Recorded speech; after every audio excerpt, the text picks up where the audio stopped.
नमस्कार दोस्तों, हमारे यूट्यूब चैनल एग्जाम लर्नर में आपका स्वागत है। दोस्तों आज के इस वीडियो में हम लोग उत्तर प्रदेश लोक सेवा आयोग यानी कि यूपीपीएससी के द्वारा आयोजित एलटी ग्रेड एग्जाम के लिए सामान्य अध्ययन का 6वां प्रैक्टिस सेट हल करेंगे। इसके पहले 5 प्रैक्टिस सेट हल कराया जा चुका है। जो लोग नहीं देखे हैं चैनल के प्ले लिस्ट में जाके आप वहाँ से सभी वीडियो को देख सकते हैं। तो वीडियो को लाइक शेयर कर दीजिएगा। चैनल पर पहली बार आए हैं तो चैनल को सब्सक्राइब कर लीजिएगा, साथ में बेल आइकन को प्रेस कर लीजिएगा जिससे आने वाले अगले वीडियो का नोटिफिकेशन आपको पहले मिलता रहे। और पीडीएफ इसका हमारे टेलीग्राम चैनल पर मिल जाएगा। नीचे डिस्क्रिप्शन में टेलीग्राम का लिंक दे दिया गया है, वहाँ पे ज्वाइन करके आप पीडीएफ भी डाउनलोड कर सकते हैं। तो आइए शुरू करते हैं। दोस्तों यदि आप अनअकैडमी पे यूपीपीएससी या यूपी ट्रिपल सी एग्जाम की प्रिपरेशन करना चाहते हैं तो आप अनअकैडमी लर्निंग प्लेटफॉर्म से जुड़ के अपनी तैयारी को बेहतर कर सकते हैं और एग्जाम को क्रैक कर सकते हैं। इसके लिए आपको अनअकैडमी का लर्निंग ऐप डाउनलोड करना होगा प्ले स्टोर से। डाउनलोड करने के बाद अपने मोबाइल नंबर से आप लॉगिन करेंगे। उसके बाद आप अपने गोल को सेलेक्ट करेंगे यूपीपीएससी और यूपी ट्रिपल सी। फिर आपको उसी से रिलेटेड जो है वीडियो देखने को मिलेगा। आपसे रेफरल कोड मांगा जाएगा सब्सक्रिप्शन लेते समय, तो हमारा रेफरल कोड आप यूज कीजिएगा एग्जाम लर्नर, जिससे आपको 10% का डिस्काउंट भी वहाँ पे तत्काल मिल जाएगा। और अनअकैडमी ज्वाइन करने के एडवांटेज आप देख सकते हैं। बैच कोर्सेज जो अवेलेबल है अनअकैडमी पे इसे भी आप देख सकते हैं। इलाहाबाद हाई कोर्ट एग्जाम का टेस्ट सीरीज भी जो है शुरू कर दिया गया है, तो इसे भी आप ज्वाइन कर सकते हैं। करंट अफेयर्स जो कि मंडे टू फ्राइडे कराया जाता है 8 बजे शाम को, ज्वाइन कर सकते हैं। नीचे डिस्क्रिप्शन में लिंक दे दिया गया है इसका। बैच कोर्स जो अवेलेबल हैं अभी अनअकैडमी पे इसे भी आप देख सकते हैं। आर मेंस का फर्स्ट पेपर का बैच कोर्स शुरू कर दिया गया है, जो कि 10 दिसंबर से ये शुरू हो गया। नीचे डिस्क्रिप्शन में लिंक दे दिया गया है, उसे भी आप देख सकते हैं। और यूपीपीएससी और यूपी ट्रिपल एस का सब्सक्रिप्शन जो फीस दिया गया स्ट्रक्चर, इसे भी आप देख सकते हैं। यहाँ पे कितना आपको जो है मंथ वाइज है और यहाँ पे ईयरली भी है। जो भी आप ज्वाइन करना चाहते हैं ज्वाइन कर सकते हैं। और यदि हमारा रेफरल कोड आप यूज करेंगे, साथ में रेफरल कोड है एग्जाम लर्नर, तो इससे आपको 10% का एडिशनल जो है डिस्काउंट मिल जाएगा। तो सब्सक्रिप्शन लेते समय ये रेफरल कोड जरूर यूज कीजिएगा एग्जाम लर्नर। टेलीग्राम पे भी जो है अनअकैडमी को ज्वाइन कर सकते हैं। नीचे डिस्क्रिप्शन में उसका भी लिंक दे दिया गया है यहाँ पे। तो पहला प्रश्न है आज का, सूची 1 को सूची 2 से मिलान करना है और कोड के माध्यम से बताना है कि कौन सा ऑप्शन यहाँ पे सही होगा। तो सबसे पहले है भारतीय परिषद अधिनियम 1909। तो यहाँ पे ए का हो जाएगा तीसरा लॉर्ड मिंटो।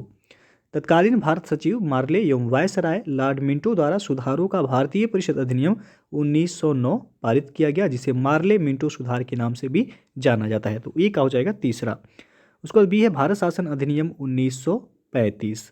तो इस यहाँ पे बी का हो जाएगा चौथा, प्रांतीय जो है स्वायत्तता से।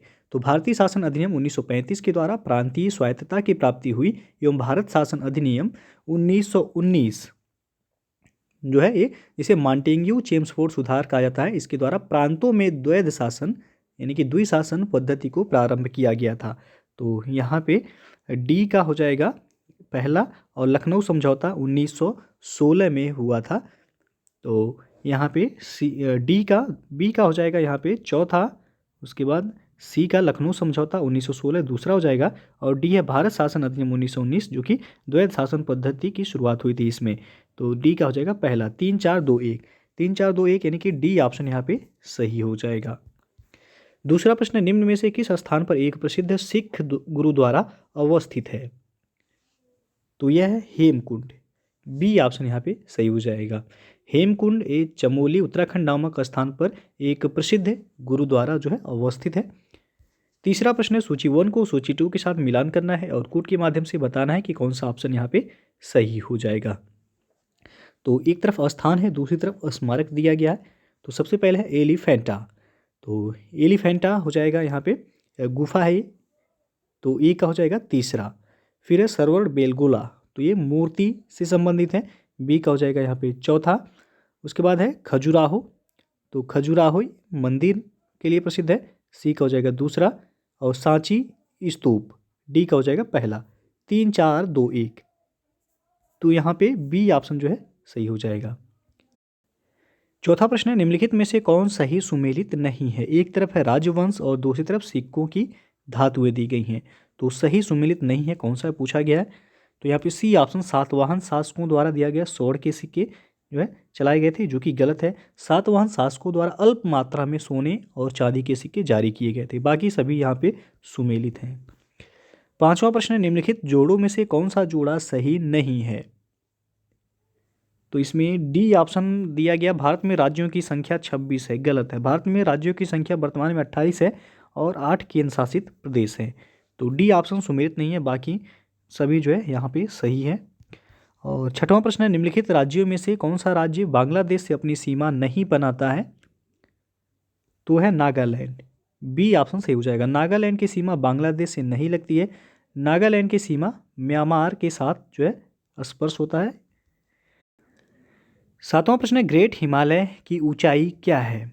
तो यहाँ पे ऑप्शन में जो दिया गया है उसके हिसाब से ए ऑप्शन सही होगा, 8,850 मीटर, जबकि एक्चुअल में है 8,848.86 मीटर। ये वर्तमान डाटा है, तो यहाँ पे ए ऑप्शन में जो है सही हो जाएगा 8,850 मीटर। आठवां प्रश्न है, निम्न स्थानों में से किस एक में रुधिर वर्षा होती है? तो इटली में, ये ऑप्शन यहाँ पे सही हो जाएगा। सहारा मरुस्थल से भूमध्य सागर की ओर चलने वाली गर्म शुष्क तथा रेत भरी पवन, जिसको सिराको कहते हैं, इस पवन के साथ लाल रेत की मात्रा अधिक होती है। जब ये पवनें भूमध्य सागर से होकर गुजरती हैं तो नमी धारण कर लेती हैं और दक्षिण इटली में कभी कभी वर्षा भी प्रदान करती हैं। जब वर्षा के साथ लाल रेत नीचे बैठती है तो इसे ही रुधिर वर्षा या रक्त वृष्टि कहा जाता है। तो ये ऑप्शन सही होगा, इटली। नौवां प्रश्न, निम्नलिखित में से किसका नाम प्रवर्जन सिद्धांत से संबंधित है? तो ली का, सी ऑप्शन यहाँ पे सही हो जाएगा। ऑप्शन में जो दिया गया उसमें ली का जो है नाम प्रवर्जन सिद्धांत से संबंधित है, और ली ने प्रवास यानी कि माइग्रेशन के निवास को अस्थायी अथवा अर्ध अस्थायी परिवर्तन के रूप में माना है इन्होंने। तो सी ऑप्शन सही हो जाएगा। 10वां प्रश्न, कथन ये दिया गया, संसार में उत्तरी अटलांटिक नौ परिवहन मार्ग सबसे अधिक व्यस्त समुद्री मार्ग है। कारण आ है कि वह संसार के दो मुख्य औद्योगिक क्षेत्रों को जोड़ता है। उपरोक्त वक्तव्यों के संदर्भ में निम्नलिखित में से कौन सा सही है? तो यहाँ पे ए ऑप्शन सही होगा, ए और आर दोनों सही है तथा आर ए की सही व्याख्या करता है। उत्तरी अटलांटिक महासागरीय मार्ग जो उत्तर अमेरिका एवं यूरोप के दो बृहत विकसित औद्योगिक प्रदेशों को जोड़ता है, विश्व का सबसे व्यस्ततम महासागरीय अथवा सामुद्रिक मार्ग है।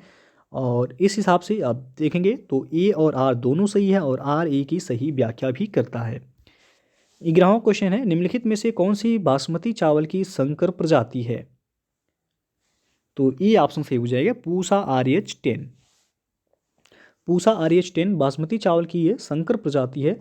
अन्य संकर प्रजातियों में जो है PHB71 है, गंगा है, सुरुचि है। तो यहाँ पे ए ऑप्शन सही हो जाएगा।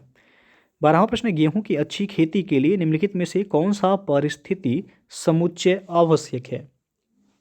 तो मध्यम ताप और मध्यम वर्षा, ये ऑप्शन यहाँ पे सही हो जाएगा। भारत में गेहूं की कृषि के लिए 10 डिग्री सेंटीग्रेड से 25 डिग्री सेंटीग्रेड तापमान एवं लगभग 50 से 75 सेंटीमीटर वार्षिक वर्षा की आवश्यकता रहती है, जिसे मध्यम ताप एवं मध्यम वर्षा कहा जा सकता है।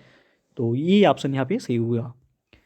अगला क्वेश्चन है, सूची 1 को सूची 2 के साथ मिलान करना है। एक तरफ फसल दिया गया है, दूसरी तरफ राज्य दिया गया उत्पादन में। तो मूंगफली का जो अग्रणी उत्पादक राज्य है वो आंध्र प्रदेश हो जाएगा, ए का पहला। सरसों का हो जाएगा राजस्थान, बी का दूसरा। सोयाबीन मध्य प्रदेश, सी का तीसरा। और नारियल का केरल, डी का हो जाएगा चौथा। यानी कि ये आपका सुमेलित है 1 2 3 4 क्रम से। तो सी ऑप्शन यहाँ पे सही हो जाएगा। अगला प्रश्न है, यहाँ भी मिलान करना है। एक तरफ बाघ आरक्षित क्षेत्र दिया गया है, दूसरी तरफ राज्य दिया गया है।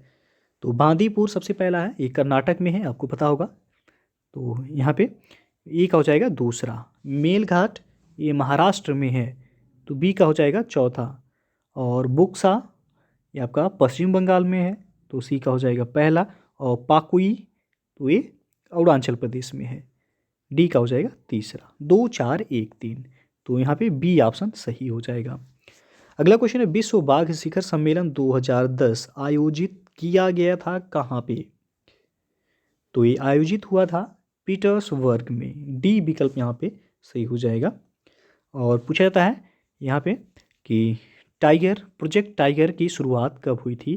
तो 1973 में प्रोजेक्ट टाइगर की शुरुआत की गई थी, तो ये भी याद रखिएगा। लेकिन यहाँ पे पूछा गया विश्व बाघ शिखर सम्मेलन 2010 कहाँ आयोजित किया गया था? तो पीटर्सबर्ग में, जो कि रूस में है, ये रूस में आयोजित किया गया था। अगला प्रश्न है आपका, भारत के कुल क्षेत्रफल में वनों का क्षेत्रफल कितना प्रतिशत है, ये पूछा गया है। तो अभी ISFR 2019 का रिपोर्ट आप देखेंगे तो उसमें जो भारत का कुल जो वन क्षेत्रफल है तो वह है आपका 21.67%। टोटल वनावरण और वृक्षावरण यदि दोनों मिला दिया जाए तो वह आपका है 24.56%। तो केवल जो है यहाँ पे वन का क्षेत्र पूछा गया तो 21.67% सही होगा, यानी कि नियर अबाउट में बी ऑप्शन सही हो जाएगा। अगला प्रश्न है, निम्नलिखित में से किस पारिस्थितिकी तंत्र में पौधों का जैविक पदार्थ अधिकतम है? तो वह उष्णकटिबंधीय वर्षा वनों में, बी ऑप्शन सही हो जाएगा। काफ़ी फेमस क्वेश्चन है, कई बार ये पूछा गया है। अगला प्रश्न है, संविधानेतर अधिकार का अर्थ है? तो यहाँ पे सी ऑप्शन सही होगा कि वह शक्ति जो संविधान सम्मत नहीं है, वे अधिकार जिनका संविधान के प्रावधानों में वर्णन नहीं है तथा अन्य रूप से वर्णित होते हैं वे संविधानेतर अधिकार कहलाते हैं। तो सी ऑप्शन सही हो जाएगा। अगला प्रश्न है, भारतीय संविधान के कौन से अनुच्छेद में जिला योजना समिति का गठन होता है? तो यहाँ पे ई ऑप्शन सही होगा, अनुच्छेद 243 ZD में। संविधान के अनुच्छेद 243 ZD के अनुसार प्रत्येक राज्य में जिला स्तर पर एक जिला योजना समिति का गठन किया जाता है। तो ये ऑप्शन सही हो जाएगा। और अगला प्रश्न है, प्रथम पंचायती राज व्यवस्था का उद्घाटन पंडित जवाहरलाल नेहरू द्वारा 2 अक्टूबर 1959 को किया गया था, कहाँ पे? तो नागौर राजस्थान में, सी विकल्प यहाँ पे सही हो जाएगा। पंडित जवाहरलाल नेहरू ने 2 अक्टूबर 1959 को राजस्थान के नागौर जिले में पंचायती राज का जो है उद्घाटन किया था। यहाँ पे 21वां क्वेश्चन है, 71वें संशोधन से संविधान की 8वीं अनुसूची में कौन सी 3 भाषाएं जोड़ी गई हैं? तो ये हैं नेपाली, कोंकणी और मणिपुरी। सी ऑप्शन यहाँ पे सही हो जाएगा। वर्ष 1992 में 71वें संविधान संशोधन द्वारा नेपाली, कोंकणी तथा मणिपुरी भाषा को संविधान की 8वीं अनुसूची में जोड़ा गया है। वर्तमान में जो है 8वीं अनुसूची में कितनी भाषाएं शामिल हैं? तो 22 भाषाएं हैं। अगला क्वेश्चन है, एक बायोगैस संयंत्र में निम्न में से कौन सी प्रक्रिया होती है? वह होता है किण्वन। ए ऑप्शन यहाँ पे सही हो जाएगा। गोबर में बहुत अधिक मात्रा में ऊर्जा होती है जिसे बायोगैस संयंत्र में किण्वन प्रक्रिया द्वारा निकाला जा सकता है। 23वां प्रश्न है, फोटोग्राफी में कौन सा अम्ल प्रयोग किया जाता है? तो वह है ऑक्जेलिक अम्ल। बी विकल्प यहाँ पे सही हो जाएगा। ऑक्जेलिक अम्ल का फेरस ऑक्जेलेट के रूप में फोटोग्राफी में उपयोग किया जाता है। फार्मिक अम्ल हो जाएगा, ये चींटियों में पाया जाता है। साइट्रिक अम्ल नींबू में पाया जाता है। एसिटिक अम्ल ये सिरके में पाया जाता है। अगला क्वेश्चन है, निम्नलिखित कथनों पर विचार कीजिए। पहला दिया गया टेफ्लॉन तथा डेक्रॉन बहुलक है। दूसरा है नियोप्रीन, ये सांश्लेषिक रबर है। तीसरा है पॉलीथीन, पॉलीएथिलीन का बहुलक है। और प्राकृतिक रबर एक क्लोरोप्रीन है। उपरोक्त कथनों में से कौन से सही हैं? तो इसमें पहला, दूसरा, तीसरा सही है, चौथा गलत है। तो ये ऑप्शन यहाँ पे सही हो जाएगा। 25वां प्रश्न है, निम्नलिखित में से किसका उपयोग विस्फोटक के उत्पादन में किया जाता है? तो है ग्लिसरॉल। ये ऑप्शन यहाँ पे सही हो जाएगा। ग्लिसरॉल एक कार्बनिक यौगिक है। यह सांद्र नाइट्रिक अम्ल व सांद्र सल्फ्यूरिक अम्ल की उपस्थिति में नाइट्रोग्लिसरीन बनाता है। नाइट्रोग्लिसरीन एक रंगहीन भारी तैलीय विस्फोटक पदार्थ है। इसे ट्राई नाइट्रोग्लिसरीन, जिसे TNG कहा जाता है, या ग्लिसरॉल ट्राई नाइट्रेट या नोवल तेल भी कहा जाता है। इसका उपयोग डायनामाइट, जिसे विस्फोटक पदार्थ बनाने में किया जाता है। 26वां प्रश्न है, निम्नलिखित कथनों पर विचार कीजिए। कथन दिया गया है कि मनोरंजन के लिए फिल्में अनिवार्य हैं। तो निष्कर्ष पहला है, फिल्में मनोरंजन के एकमात्र साधन है। दूसरा, लोग फिल्मों में आनंद लेते हैं। तीसरा है, लोग नाटक नापसंद करते हैं। तो इन निष्कर्षों में से कौन सा सही होगा? तो यहाँ पे केवल दूसरा सही होगा। तो सी विकल्प सही होगा। केवल कथन 2 में जो है ये निहित है। बाकी यदि ऑप्शन के जो निष्कर्ष के हिसाब से देखा जाएगा तो निष्कर्ष 2 केवल निकलता है, क्योंकि फिल्में मनोरंजन के एकमात्र साधन है। यह निष्कर्ष जो है गलत है और मनोरंजन के अन्य कई साधन हो सकते हैं। तो यहाँ पे दूसरा केवल निष्कर्ष निकल रहा है, सी ऑप्शन सही हो जाएगा। अगला प्रश्न है, प्रथम भारतीय व्यक्ति जिन्हें मैक्सेसे पुरस्कार प्रदान किया गया था। तो यहाँ पे सी ऑप्शन सही होगा, आचार्य विनोबा भावे।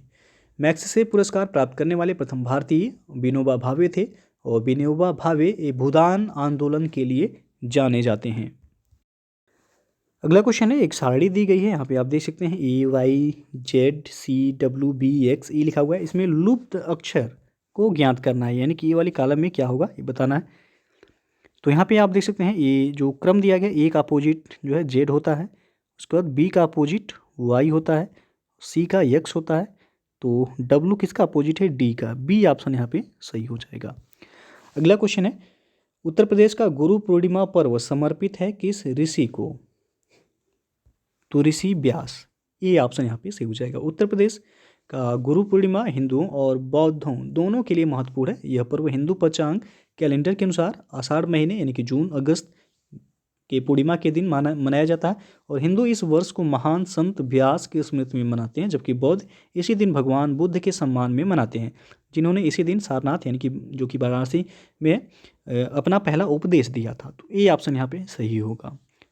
अगला प्रश्न, उत्तर प्रदेश में कृत्रिम अंग निर्माण निगम कहाँ स्थित है,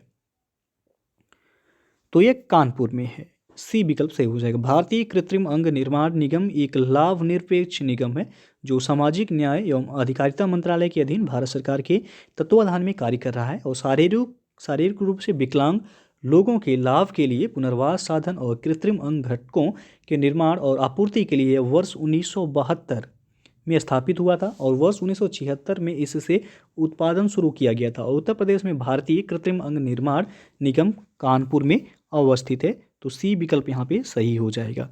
तो दोस्तों ये था आपका उत्तर प्रदेश लोक सेवा आयोग द्वारा आयोजित LT ग्रेड एग्जाम के लिए सामान्य अध्ययन का 6वां प्रैक्टिस सेट। इसके पहले 5 प्रैक्टिस सेट हल कराया जा चुका है। जो लोग नहीं देखे हैं, चैनल के प्लेलिस्ट में जाके आप वहां से सभी वीडियो को देख सकते हैं। साथ में यूपी स्पेशल का भी वीडियो अपलोड किया गया है, तो उसे भी आप लोग देख सकते हैं। तो वीडियो अच्छा लगा हो तो लाइक शेयर कर दीजिएगा। चैनल को सब्सक्राइब नहीं किए हैं तो चैनल को सब्सक्राइब कर लीजिएगा। साथ में बेल आइकन को प्रेस कर लीजिएगा, जिससे आने वाले अगले वीडियो का नोटिफिकेशन आपको पहले मिलता रहे। और PDF इसका हमारे टेलीग्राम चैनल पर दे दिया गया, वहाँ से आप जो है ज्वाइन करके टेलीग्राम PDF डाउनलोड कर सकते हैं। तो वीडियो को पूरा देखने के लिए बहुत बहुत धन्यवाद।